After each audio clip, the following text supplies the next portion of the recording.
سورۃ فاتحہ امام کے پیچھے دل میں پڑھ سکتے ہیں، دل میں کوئی پڑھائی نہیں ہوتی، بس تصور ہو۔ حنفی مسلک میں جو امام کا نماز سری ہے اس میں بھی فاتحہ نہ پڑھے، خاموش رہے۔ ثنا اور تسبیح اس لیے پڑھتے ہیں کہ ہمیں حضور نے حکم دیا ہے کہ سبحانک اللہم پڑھو، اور نماز میں رکوع میں سبحان رب العظیم اور سجدے میں سبحان رب العظیم، یہ حضور نے حکم دیا ہے، لیکن وہاں یہ بھی فرمایا کہ جب امام پڑھے تم نہ پڑھو، امام کا پڑھنا کافی ہے۔ تو جہاں حکم، ہماری دلیل تو قرآن ہے، اذا قرئ القرآن فاستمعوا لہ وانصتوا لعلکم ترحمون۔ امام احمد بن حنبل فرماتے ہیں اجمع الناس علی انہا نزلت فی الصلاۃ، امت کا اجماع ہے کہ یہ آیت نماز کے بارے میں نازل ہوئی ہے۔ جب امام قرآن پڑھے تو تم سنا کرو، امام قرآن پڑھے تو تم سنا کرو، اور یہ تو ہوگا فجر مغرب عشاء میں، اور جب امام قرآن پڑھے تو میں امام کی آواز ہی رہے تو پھر کیا کرو؟ فرمایا وانصتوا، اب تم سن تو نہیں سکتے لیکن چپ اب بھی رہا کرو۔ صاحب مدارک نے لکھا ہے نمازیں دو قسم کی ہیں، نمبر ایک جہری اور نمبر دو سری۔ جہری آواز نمازوں میں امام کی قرات سنائی دیتی ہے، اس میں حکم ہے استمعوا لا، سنا کرو، اور سری نمازوں میں امام کی آواز سنائی نہیں دیتی، اب سن نہیں سکتے لیکن چپ اب بھی رہنا ہے۔ مبارک میں ہے، صحیح بخاری میں روایت ہے، رسول اللہ صلی اللہ علیہ وسلم نے فرمایا لا صلاۃ لمن لم یقرأ بفاتحۃ الکتاب، جو بندہ فاتحہ نہ پڑھے اس کی نماز نہیں ہوتی۔ تو دیکھو نبی کا فیصلہ ہے کہ جو فاتحہ نہ پڑھے نماز نہیں ہوتی۔ رسول اللہ صلی اللہ علیہ وسلم نے ارشاد فرمایا انما جعل الامام لیتم بہ، صحیح مسلم کی حدیث ہے، امام کو امام اس لیے بنایا جاتا ہے کہ اس کی اقتدا کی جائے۔ فاذا کبر فکبروا، جب تکبیر کہے تو تکبیر کہو، واذا قرأ فانصتوا، جب قراءت شروع کرے تو خاموش ہو جاؤ، واذا قال ولا الضالین، جب ولا الضالین کہے تو آمین کہو، واذا رکع فرکعوا، جب رکوع کرے تو رکوع کر لو۔ میں نے کہا دیکھو اس حدیث میں بتایا جا رہا ہے امام نے کیا کرنا ہے اور مقتدی نے کیا کرنا ہے، دونوں کے الگ الگ وظیفے۔ اس میں کہیں بھی نہیں ہے کہ اذا جب وہ فاتحہ پڑھے تو تم بھی کیا پڑھو، اگرچہ دوسری حدیث بھی ہے اس کے مخالف، لیکن یہ بھی تو ہے نا، صرف وہی والی نظر آ رہی ہے، یہ والی نہیں آ رہی۔ اس کا مطلب آپ مسلک پرست ہو، ہم تو بڑا ظرف کر کے کہہ رہے ہیں وہ بھی ٹھیک یہ بھی ٹھیک، لیکن آپ کا ظرف چھوٹا ہے، آپ فرقہ پرست ہو کہ یہی ٹھیک وہ والی بالکل بھی ٹھیک نہیں ہے۔ تو وہ بیچارہ پٹھان لڑکا تھا، سیدھا وہ حیران ہو گیا، کہہ رہے یار ایسا بھی ہے، کہہ رہے وہ جو حدیث آتا ہے کہ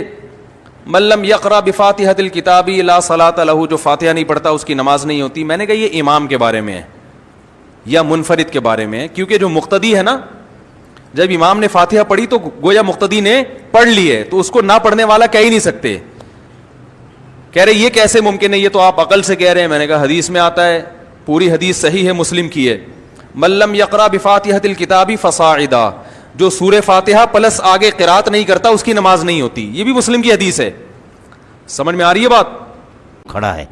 یعنی سکتا سکوتن طویلاً، اس قسم کا سکتہ طویلہ خدا کی قسم کسی بھی حدیث میں نہیں۔ اس لیے ان کو لکھا لوگوں نے، یہ بدعت حضرت حذیفی کر رہا ہے، اور حضرت کی میں 20-25 سال پہلے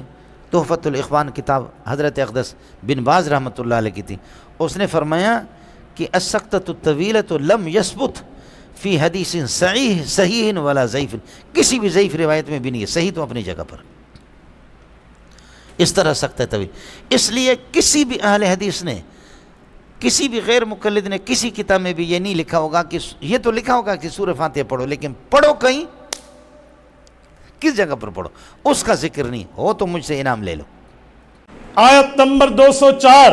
رب کائنات فرماتے ہیں وَإِذَا قُرِئَ الْقُرْآنُ فَاسْتَمِعُوا لَهُ وَأَنصِتُوا لَعَلَّكُمْ تُرْحَمُونَ، جب قرآن پڑھا جائے فرمایا دو صورتیں ہوں گی، یا قرآن اونچا پڑھا جائے گا یا قرآن آہستہ پڑھا جائے گا۔ اگر اونچا پڑھا جا رہا ہو فَاسْتَمِعُوا لَهُ، تمہیں سننا چاہیے، اور اگر آہستہ پڑھا جا رہا ہو وَأَنصِتُوا، زبان سے چپ رہنا چاہیے۔ اللہ رحمانی الآثار، حضرت جابر کی روایت، اللہ کے رسول نے فرمایا من کان لہو امام فقراءۃ الامام لہو قراءہ، لوگو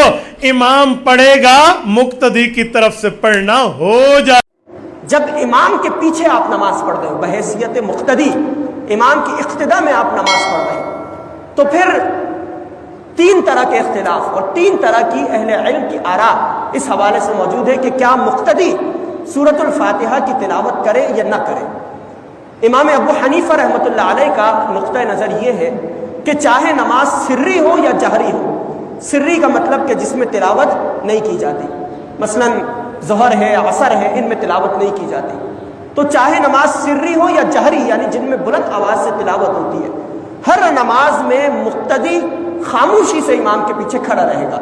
سورۃ الفاتحہ کی تلاوت وہ نہیں کرے گا۔ امام نے تلاوت کی تو وہ بھی مقتدیوں کی طرف سے کافی سمجھی جائے گی اور وہ مقتدی اس کی تلاوت نہیں کریں گے۔ یہ امام ابو حنیفہ رحمۃ اللہ علیہ کا نقطہ نظر ہے۔ امام شافعی رحمۃ اللہ علیہ کا نقطہ نظر یہ ہے کہ چاہے نماز سری ہو یا جہری ہو، جس طرح کی بھی نماز ہو، ہر نماز میں ہر رکعت میں مقتدی پر لازم ہے کہ وہ سورۃ الفاتحہ کی تلاوت کرے۔ امام بھی تلاوت کر رہا ہو، مقتدی بھی ساتھ ساتھ تلاوت کرتا چلا جائے، پانچوں نمازوں میں، ہر نماز میں۔ اور تیسرا نقطہ نظر ہے وہ امام مالک رحمۃ اللہ علیہ کا ہے، اور ان کا نقطہ نظر جو ہے وہ درمیان کا نقطہ نظر ہے، یعنی جو نمازیں سری ہیں یعنی ظہر کی نماز اور عصر کی نماز، تو ان دونوں نمازوں میں مقتدی کو چاہیے کہ وہ سورۃ الفاتحہ کی تلاوت کرے، اور تین نمازیں فجر کی، مغرب کی اور عشاء کی جو جہری نمازیں ہیں ان میں چاہیے کہ وہ امام کی سورۃ الفاتحہ کو سنے اور خاموشی کے ساتھ کھڑا رہے۔ امام نے آمین کہی، سورۃ الفاتحہ